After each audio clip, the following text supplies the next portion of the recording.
Olá, bom dia, boa tarde, boa noite a todos e todas. Meu nome é Adriano, eu sou professor da UF, membro e pesquisador do Grupo de Pesquisa em Financiarização e Desenvolvimento, o FIND, e hoje a gente tem a alegria, a satisfação de receber aqui o professor André Nassif. Ele é professor da Faculdade de Economia da UF, onde também faz parte do programa de pós-graduação, o PPGE, é ex-economista do BNDES e já tem aí uma longa tradição de pesquisa nas áreas de economia industrial e do desenvolvimento econômico. Então, primeiro, André, queria te agradecer por fazer parte aí dessa pílula do FIND com a gente. Oi, Adriano. Oi, pessoal do PPGE e todos. Eu que agradeço. Acho que é a segunda vez que eu participo, né, de uma pílula. Acho que também já fiz alguma entrevista antes, na longa. Sim, exatamente. O FIND, né? Acho que era a Lilith. Isso, foi ela mesma. Então, André, a gente vai conversar hoje em cima de um artigo recente que você apresentou com um colega seu, um coautor, né? Paulo Morfeu. Isso, obrigado. Depois, se você quiser também falar o título onde vocês apresentaram, né, acho que é legal. Então, André, primeiro, qual a importância de políticas de desenvolvimento industrial em uma economia globalizada e dominada por cadeias globais de valor, como é a economia contemporânea? Mais importante ainda do que nunca.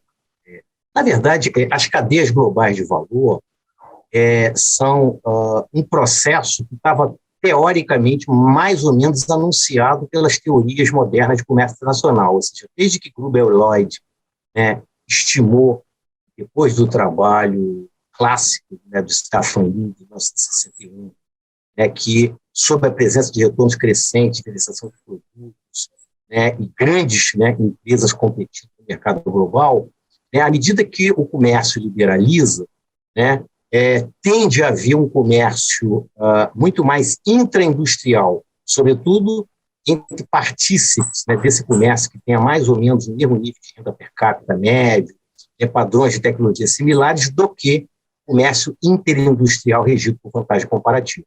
Então, isso mais ou menos é relativamente anunciado. O que ocorreu de novidade é que talvez isso não estivesse, digamos assim, predito nas teorias dos anos 60, 70 e mesmo nas novas teorias internacionais de comércio internacional, capitaneadas pelo Paul Krugman, Hermann Helm, etc.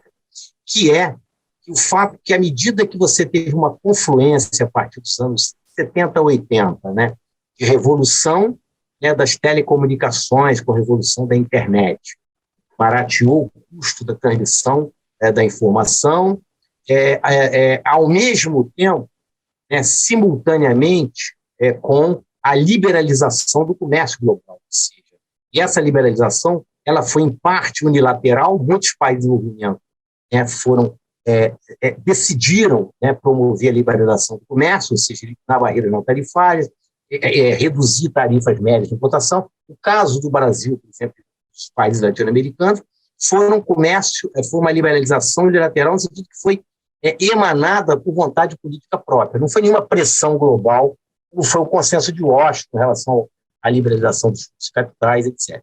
E também, depois, com a finalização da rodada do Uruguai, em meados dos anos 90 e 94, e a criação do OMC, essa última rodada multilateral também conseguiu arregimentar de todos os países partícipes uma negociação de reduzir tarifas médias de importação. Então, isso acabou levando a um acirramento da concorrência econômica global, principalmente entre os grandes oligopólios industriais, cujo motor principal são as multinacionais. Então, quem comanda a produção global manufatureira para valer, o comércio global, e junto com ele veio se chamar de cadeias globais de valor, são as grandes empresas multinacionais. E por cadeia global de valor, que é um nome muito mais herdado do Porter do que dos economistas, mas acabou sendo incorporado pelos economistas, nada mais é do que a questão da fragmentação global da produção. Quer dizer, se a produção tinha uma tendência já nos anos 60 de se tornar a produção do comércio global, um comércio intraindustrial, com essa sucessão de fatores simultâneos, revolução das telecomunicações, liberalização comercial global e acerramento competitivo, houve também um aumento do comércio intrafirma. Então, com isso, houve fragmentação no sentido de que a produção global, como o nome sugere, se fragmentou porque é possível que em determinadas locations multinacionais, em especial na Ásia e no leste da Europa, uma empresa localiza a produção num determinado país, ali ela pode produzir um bem final e incorporar partes, peças, componentes no próprio mercado doméstico desse país hospedeiro e outras partes, peças, componentes importadas da player, de partícipes da economia mundial. É isso que é cadeia global de valor. Agora, não nos iludamos, porque as cadeias globais de valor, elas são eminentemente comandadas pelas grandes empresas internacionais. Então, na verdade, elas saem dos Estados Unidos, Europa, países ricos, Japão, e se dirigem aos continentes que as hospedam, basicamente a Ásia. Então, eu vi uma palestra de alguém especializado nessa matéria, dizendo que talvez fosse muito mais conveniente falar de cadeias regionais de valor, no sentido de onde elas estão localizadas, do que cadeias globais. Então, nesse sentido, não se vê falar, por exemplo, de cadeias globais de valor dentro da União Europeia, na parte rica da União Europeia, França, Alemanha, Reino Unido, etc. Elas estão localizadas na parte de países com renda média muito mais próximas, a renda média alta que o Brasil, ou então na Ásia, e muito menos dos Estados Unidos. E muito menos, talvez eu vá ser um pouco herético, não existem cadeias globais de valor no mercado doméstico chinês, nessa perspectiva que eu estou analisando, e nem no mercado doméstico indiano. Aonde você pode falar de cadeia global de valor? Na China, entre aspas, capitaneadas produção pelas multinacionais, etc., são nas zonas especiais de exportação, em que essas filiais de multinacionais, por exemplo, da Apple, que nem é a Apple, mas são empresas que produzem para a Apple sob outsourcing, que produzem, são localizadas ali, e ali elas têm liberdade, onde tem CPF, também no Vietnã, etc., de importar partes, peças, componentes de qualquer país do mundo, com tarifas de importação zero e eliminação de barreira. Porém, elas só podem produzir para exportação. Então, dentro do mercado doméstico chinês e doméstico indiano, o que a gente vê é uma estratégia de industrialização, basicamente, digamos assim, induzida por substituição de importação. Não substituição de importação no velho modelo latino-americano, que foi induzida por crise externa do balanço de pagamento. Mas substituição de importação no sentido de que você desenha uma política industrial, vê quais são as atividades, segmentos, setores que são alvos prioritários da política industrial, define a estratégia de instrumentos, entre aspas, de estímulo, subsídios à produção, tarifas moderadas, etc. Se não tiver foco na política industrial, você simplesmente coloca a tarifa zero. Esse é o ponto. Legal, André, obrigado. Eu acho que, então, até pegando sobre esse último tópico aí que você levantou, acho que é uma discussão muito comum hoje, quando a gente fala em política industrial, tentar entender o que é a política industrial de hoje, Porque a gente não pode simplesmente comparar e achar que é igual, década de 70, 80, que foi o período, pelo menos brasileiro, em que você teve mais políticas industriais, até ali na década de 70, 80. Tá? Então, assim, o que mudou nas recomendações, nas propostas de políticas industriais nas últimas décadas? Então, como que a gente evita as distorções de políticas seletivas e outras falhas que foram comuns em políticas anteriores? Veja só, eu tenho a impressão de que essa discussão de que a política industrial não deva ser seletiva, ela não me convence, eu acho que não faz sentido. Por quê? Porque, efetivamente, quando você assiste aos programas, ou analisa os programas de política social que estão sendo implementados agora, né, nos principais países asiáticos, eu conheço relativamente bem o caso da China, da Índia e também do Vietnã. E mesmo, né, as últimas políticas industriais implementadas na França, na Alemanha, ano passado, né, principalmente agora num contexto pós-Covid, elas têm embebidas de seletividade. O que é seletividade? É você estabelecer alvos prioritários. Muito mais ou menos na perspectiva da Mariana Mazzucato, né, você estabelecer missões, aonde eu quero chegar. É um pouco pegando aquele ditado popular que a gente fala para os adolescentes. O que você quer ser quando crescer? Quando crescer, para países, né, que ainda são pré-industrializados, é realmente tentar fazer a primeira trajetória que o Brasil fez, chegar à renda média. E quem já está, quer ficar onde está e manter, porque a concorrência global é como se fosse uma corrida que continua, né? Enfim, então, não ficam parados. Então, esse é um ponto. Agora, é verdade que é preciso adaptar os instrumentos ao contexto, né, econômico, político e também até tecnológico, né, do momento atual. Por exemplo, quando você tem maior globalização, não só entre aspas do comércio, como também da produção, no sentido que você tem maior fragmentação da global, e como as tarifas médias de importação caíram substancialmente no mundo inteiro, não dá mais para fazer comercial, por exemplo, com barreiras não tarifárias, cotas. Não dá mais para fazer comercial com tarifas de importação muito altas. Não dá mais para fazer política social com subsídios à exportação.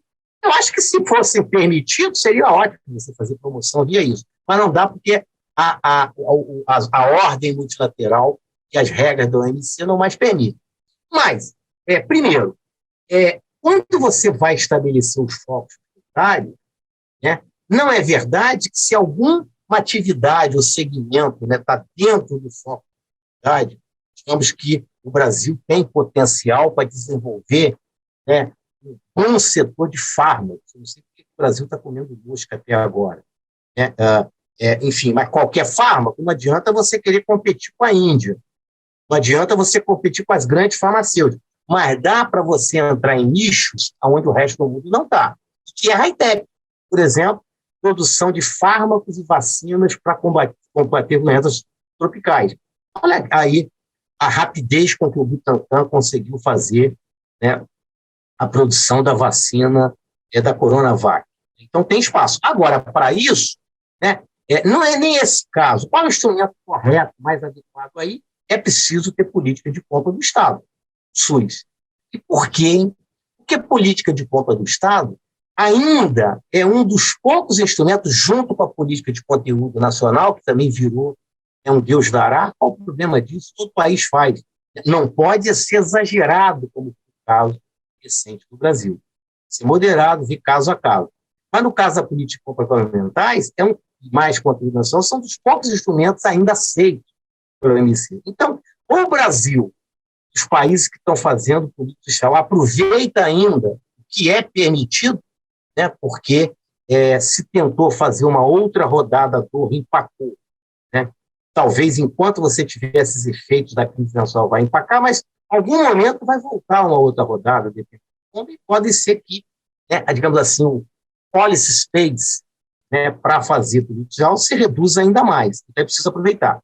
Tarifas, como eu disse, de importação, né, elas têm que ser moderadas, porque não dá mais para fazer com tarifas elevadas, etc. Agora, eu também não concordo com a ideia de que você tem que fazer uma política social com tarifa de importação zero, aí que o câmbio resolve um pouco, como, né, alguns autores da corrente novo-desmentista, né, colocam. Não é preciso ter política industrial, né, junto, né, com uma política macroeconômica relativamente coordenada, como faz a China e a Índia. Eu vi um texto do Roderick e do Hausmann, né, é muito bom, mas tem um trechinho que eu discordei, até um dos papers que eu escrevi, até mandei para ele, que ele falou, a política social não deve, né, o Roderick é um autor favorável à política reais, né, com certa racionalidade, eu também sou, não acho que ela tem que ser exagerada, mas ele coloca, deve proteger atividades, estimular atividades, não setor do segmento, depende. E não com tarifa. Ora, se não com tarifa, aquele segmento-alvo, a tarifa é zero? Não. Imagina, por exemplo, que seja algum segmento que você quer estimular a inovação. E o inovador potencial tem chance de fazer o catch-up, né, do segmento setorial, né, porém ele precisa de um estímulo. Pelo menos uma tarifa de importação que equalize o preço doméstico e internacional. Ora, se você, mesmo com a taxa de câmbio real, né, no nível competitivo, não sobrevalorizada, zera a tarifa antes que ele faça toda a percepção da curva de aprendizado, você aborta, né, o caminho da inovação. Então, ela tem que ser moderada o suficiente para apreciar. Agora, qual o erro que o Brasil precisa corrigir definitivamente? A ideia, o maior erro do Brasil no passado foi rejeitar, né, o principal insight do conceito de vantagem comparativa, que é que você não pode ser eficiente em tudo. Então, se o setor-alvo vai ser foco da proteção, se ele precisa importar parte, peça, componente que não o será, então que essas partes, peças, componentes ou equipamento tenham tarifa de livre comércio zero.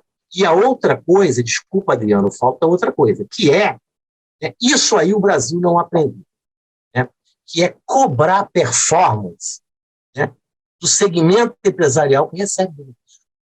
Como? Tem um indicador que é super fácil de acompanhar a produtividade do trabalho.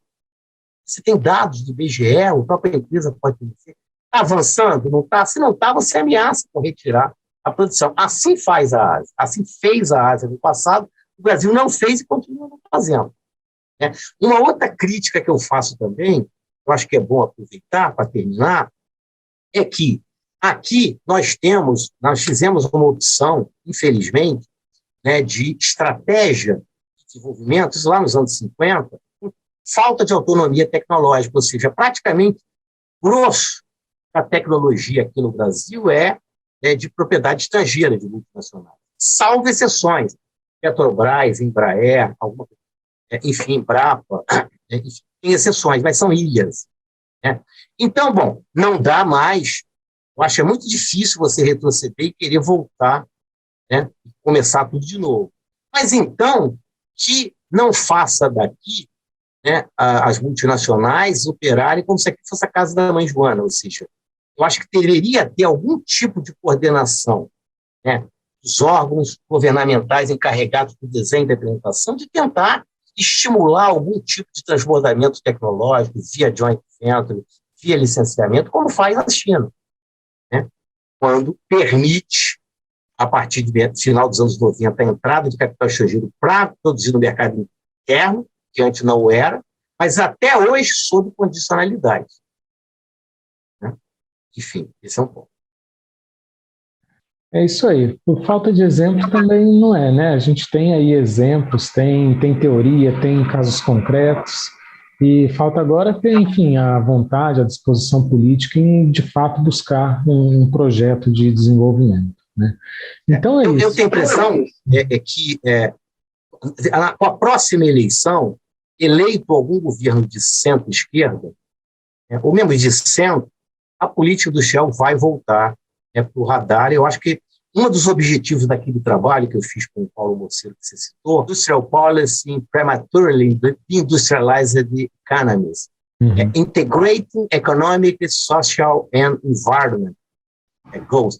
A ideia seria, nessa proposta, integrar o objetivo de emprego tecnológico, social, de redução da desigualdade, e também a questão ambiental, que é a agenda, né, número 1, junto com a redução da desigualdade nas próximas, talvez desse século. Sem dúvida. Legal, André. Então, agradeço novamente sua participação. Acho que foi bastante proveitosa. Acho que foi enfim, você trouxe pontos centrais, e acho que é isso, pontos que permitem a gente pensar nisso em termos bastante atuais, né? Então, obrigado aí, André, em nome do FIND, tá? Um abraço. Eu que agradeço.